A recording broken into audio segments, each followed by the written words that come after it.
দেখিয়ে দিই। আগের দিন তো আমরা মাখা করেছিলিস, খুব ভালো হয়েছিল।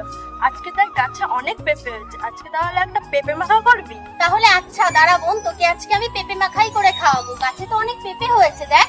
ছোট বোন পেঁপে মাখা খাবে, তাই গাছ থেকে সুন্দর একটা পেঁপে পেড়ে নিলাম। জল দিয়ে পেঁপেটাকে ভালোভাবে ধুয়ে নিলাম। এবার আস্তে আস্তে পেঁপেটার খোসা ছাড়িয়ে ফেললাম। দেখো এবার আমার খোসা ছাড়ানো কমপ্লিট হয়ে গেছে। এবার আমি পেঁপেটাকে দুটো ফালি করে কেটে নিলাম। এবার বীজগুলো ফেলে গ্রেটারের সাহায্যে ঘষে নিলাম। সাথে দুটো শুকনো লঙ্কাও পুড়িয়ে নিচ্ছি। পরিমাণ মতো লবণ আর চিনি দিয়ে দিয়েছি। সাথে শুকনো লঙ্কা আর তেঁতুল দিয়ে ভালো করে মেখে নিচ্ছি। মাখা তো আমার প্রায় কমপ্লিট হয়ে গেছে। শেষে আমি দুটো লেবু পাতা দিয়ে ভালো করে মেখে নেব। এবার খেয়ে দেখার পালা। দিদি, তোর কি পেঁপে মাখা হয়ে গেছে?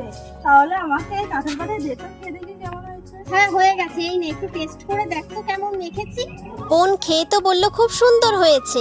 তাহলে আমিও একটু খেয়ে দেখি কেমন হয়েছে মাখাটা আজকে।